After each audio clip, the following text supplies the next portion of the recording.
I think I like this more than Cascadia. That's our hook, to keep you watching, to find out why.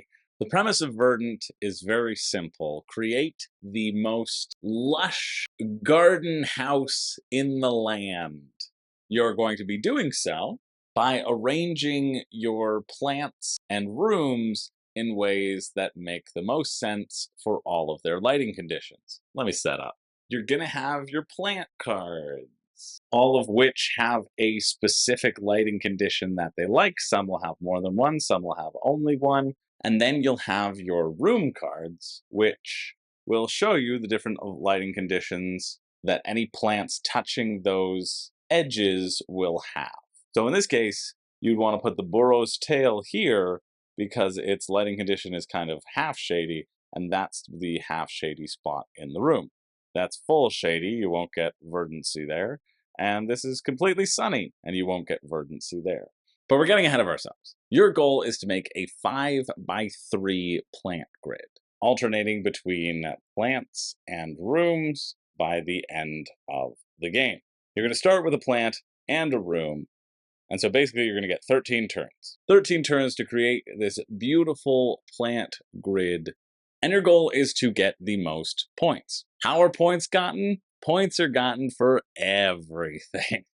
But a couple of the main ways are by getting verdancy tokens onto each individual plant, or by matching up the rooms with the correct color. So you see here that this here is an orange room, and so it will get 1 point for every orange plant that is next to it. See, that is a yellow plant, that is a pink plant, that is an orange plant, so this would get 1 point. This would get 2 points because there are 2 orange plants there. Now, how do you get plants? Well, great question you ask. How do you get that tropical lushness inside your house and just filling your whole life with joy because people who see more green things get more joy? Well, it's very simple. You'll be getting to choose from this market of either plants or cards, and also you'll get an item associated with your choice. So if I'm picking this Scarlet Star, for example, because that's what this plant is called, I'll also get this cool little item. Same with this coral cactus. Same with this room above this coral cactus. And so you'll either take the room and the token or the plant and the token, keeping in mind that you're going to have a balanced 5x3 grid at the end of the game. So basically, anytime you take a thing, you will take the associated token with it, and you will put it somewhere into your grid. Let's just pretend that I hadn't yet filled out this grid, and I was going to take this rabbit's foot fern and this token. Now I put that into my area. I would score its lighting conditions for anything that matches up. You'll see that here is sunny, so it doesn't get a verdancy token on it. But over here, it's dark, and here it's a little shady, so I would then get to put 2 verdancy on the plant. Each plant, if we're to look at this in a little bit more in depth, has a verdancy requirement plus the point value on how many points you'll get if you completely fill up this verdancy requirement, and put a little pot on it to indicate that it's been completely verdanted, completely greenified, completely luscious and nurtured, other than my current lighting setup right now. Once this hits 5 verdancy, you get to put a pot on it, and that's how you remember you're going to score it for the game. In addition, there's more things that you can do, because remember, we also got this sweet orange fish bowl, which if we put it on an orange room, it actually doubles the points for all matching tiles. So we'd actually want to put it down here, because this one is touching 2 orange things, and so it would actually be worth 4 points instead of 2 points. I know I'm just throwing a lot of points at you right now, but that's the game. It's a point salad style game of tile laying where you want to chain everything together. In addition, other cool things that happen, since we're in the weeds of talking about the mechanics, is that when you take a card and the token associated with it, you put a green thumb on the thing that was left behind because it was garbage and you wanted the other thing, and now it incentivizes people to take that thing again. And these green thumbs act as special bonuses that you can use to wipe the market, wipe the tokens if you don't like them, wipe the rooms if you don't like them, wipe the plants if you don't like them, or just add additional verdancy onto a plant that needs a little extra love and care. And that's kind of the outline of the game. Take a card, take the token associated in the middle, put it into your tableau without rearranging the orientation, touching something that's currently already in your tableau, creating an orthogonal expansion with the knowledge that you'll end up with a 5x3 grid and then scoring the points. So what are the types of things that get you points? Since we're talking about the game, let's keep talking about it. This isn't usually how I structure my reviews, but we're trying something new here. Here's our point cheat sheet card, and we can just go through it. You score points for all the points on plants. You score points for any extra verdancy you didn't complete, but you're going to score half the points, so not a great thing. You're going to score points for these special pots, because there's going to be a race to get the most beautiful pots out there. And if you do, these pots will have point values on them, and you'll get extra points for completing those. You'll get points for your room bonus matching whatever's around it, and then you'll also get points for the unique items that you can find on those tokens. So it might actually make sense to take this pink bench and put it into an orange room. Sure, you're not going to be able to double the orange score, but that's okay. It was only scoring for 1 point anyway. Now you've got a bench and a fishbowl, which gets you a total of 3 points. And then finally, you also get an extra little bonus if you have a diversification of rooms and plants. Have I enticed you to purchase Verdant yet? Well, I'm going to right now, because now we can talk about the game. That's the basics of how you play. It's a very simple premise, very similar if you've played Cascadia. So this is by Flat Out Games. It's not the same designer as Cascadia, but it is the same publishing company of Cascadia. And as we know, publishers always kind of have a hand in developing, and the development team worked on both. But for me, I think I like this more than Cascadia. That's our hook, to keep you watching, to find out why. Cascadia, I think, is a really solid game, but I think Verdant is more interesting to me because of all of those different point value considerations. It depends what you like in your games. But here, you're keeping track of, is it the best choice to get another plant? Is it the best choice to prioritize a room? Is it the best choice to prioritize that set collection of the different items? Is it the best choice to prioritize these room goals? Because every game is going to have 3 unique scoring conditions out of all of these different room goals and plant goals and pottery goals. You can see here 2 points for every missing type of pot type. 2 points for each matching pair of pots. 1 point for each unspent green thumbs. 2 points for each plant which has a high verdancy. Sometimes it's plants for which have a low verdancy. For each row with the same pot type. These goals feel so different and create such a unique experience and a different feeling of game. And I like that a lot more. I keep saying a lot more than Cascadia, but that's what this section of the review is about, because it provides this variance of strategy. In Cascadia, the calculation is generally simple. Get as many of the same landscape type as you can and try to fulfill the objectives that are set out. Here, there are so many other moving parts that are exciting to play in and play with that even the drafting element is thrilling. You also don't know if it's the right call to get these items and put them into your area, or if it's the right call to prioritize getting these little green items. There are 3 different types of green items, and all these they don't act as special unique items. They're one-time use things that can be used to spread verdancy among your plants. And you'll see when plants have like an 8 verdancy requirement to get 10 big points, well, you can only ever get 4, a total of 4 verdancy by room conditions, so you're going to have to figure out ways to get more verdancy onto your plants. It's this ever-present give and take of how quickly do I try to complete my plants. I can get the higher level pots if I get the smaller plants done quickly, or I can go for these different goals. One game we played said, hey, whoever has the most of a color gets a bunch of points. And we thought, okay, well, we're going to just fight for that instead. And even these little points seem to make a difference, because it's been more than one game that I've played where I have lost by literally 1 point. And I think that the fact that all of these things can be coalescing and can create such a tense and close point value shows how balanced the strategies really are, and how many different avenues to success there are, and how much your choices do matter when you're in the thick of it. Plus, the theme is a friggin' banger.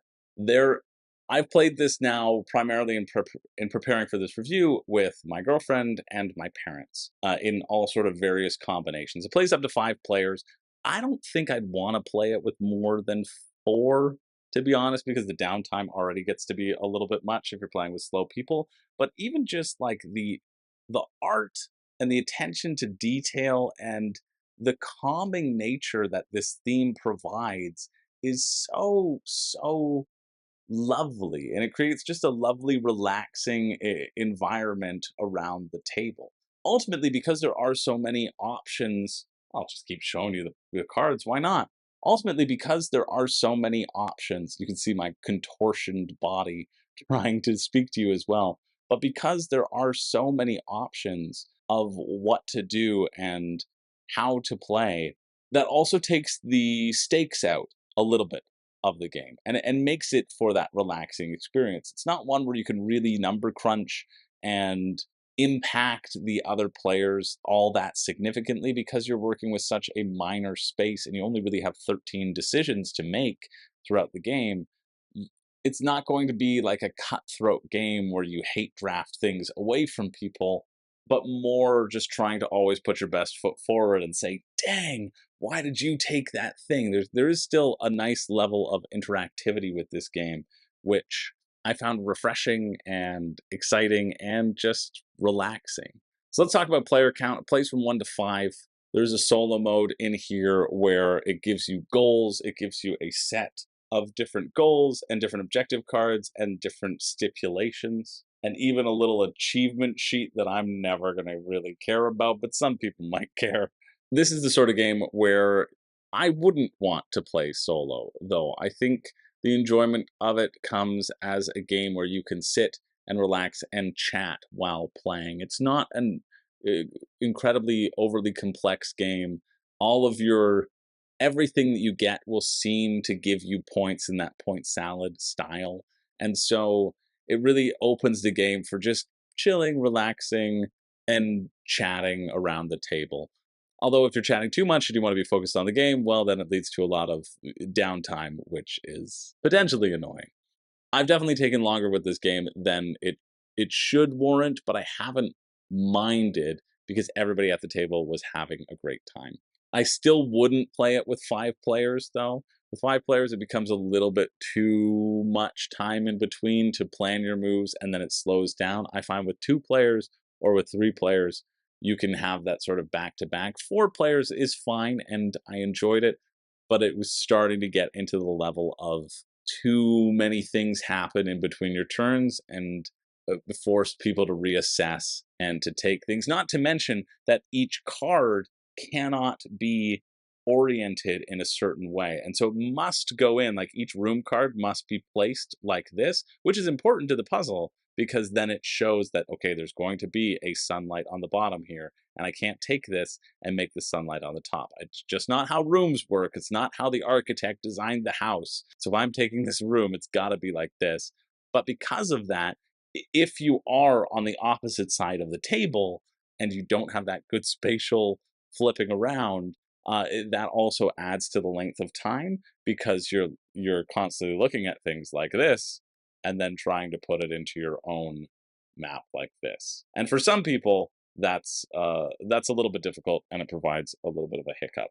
But yeah, I quite enjoyed this game. I thought it was a really good system, a good take on what I'd seen in Cascadia of the forced drafting of 2 things, while having abilities and ways to mitigate how those things are set up with the green thumbs. I love the artwork. I love the multiple paths to points and to victory, and I love how close the game can be, and I love how relaxing it is. It really does feel relaxing in a nice, calm way. And it's, I think, a game that would be very easy to get non-gamers into. It passed my parents' test, which they often approach games with this mentality.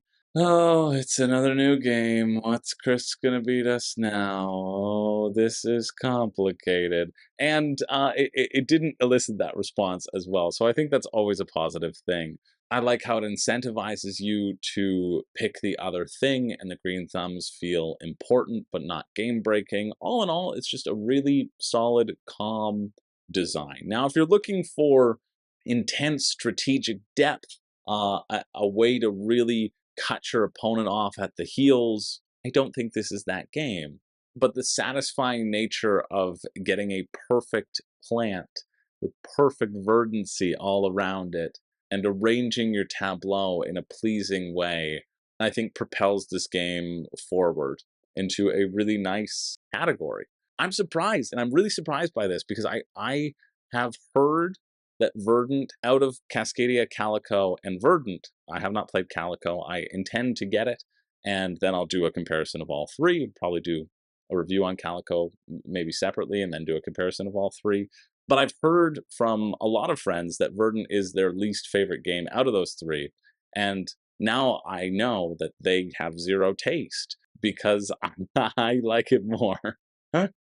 It's very close. Cascadia, I would still be happy to play. Verdant, I'd be happy to play, but I think I'd be a little bit more happier to play Verdant. And I think that for me boils down to the point salad nature of it and the ability to predict less where the points are going to come from, or feeling like I need to. In both games, I don't personally need to pay attention to what my other competitors are doing. I mean, in Cascadia, I would, seems like this is the comparison video. In Cascadia, I would pay attention to the number of elk that had been taken to know if I had a chance to create an elk grouping myself. But that's about the extent I pay attention to my other players' boards. I don't really pay attention to the other players' boards that much because, again, I'm more interested in doing the thing that benefits me the most. But yeah, all in all, really solid tableau laying game that like doesn't blow me away, but is just satisfying. You know, it does exactly for me what looking at a lovely plant in the corner of the room would do for me. I'd go, that's quite nice. It does add something to my space. And I think Verdant does add something to this space as well. So in terms of rating, it gets the seal of approval from me, for sure. It's like a 4 out of 5. That's my new territory for seal of approval. It's not a 4, it's not seal of approval, because there are too many really good games out there that the bar's got to be a little bit higher. But it does, it definitely does get the seal of approval from me. And I'm thrilled that AEG sent this over. I reached out to AEG because I wanted to review a few more of their games, and I gave them a list of the things that I was interested in reviewing, and this Verdant was actually the lowest on that list. And they said, you're going to review Verdant first. I said, okay. And I'm very happy that it did get sent my way, and I did get a chance to play it and to review it as well. So hopefully that was helpful in unpacking what I liked about it. If you like it, drop that down in the comments below. If you don't, drop why as well. I know there are people out there who think it's just fine, but for me, I think it's good, that it doesn't overstay its welcome and gives you a nice point salad tableau builder in a relaxing way, to emphasize all my buzzwords into one sentence. Anyway, hopefully that was helpful for you. Thank you so much for watching. My name's Chris George. I do not have a catchphrase, but I do hope that if you're new to the channel that you'll hit like and subscribe, because yeah, it's very frustrating to work with this tripod, but I'm trying to show you as much of the game as I can. Anyway, thanks for being here. I'll see you in the next one.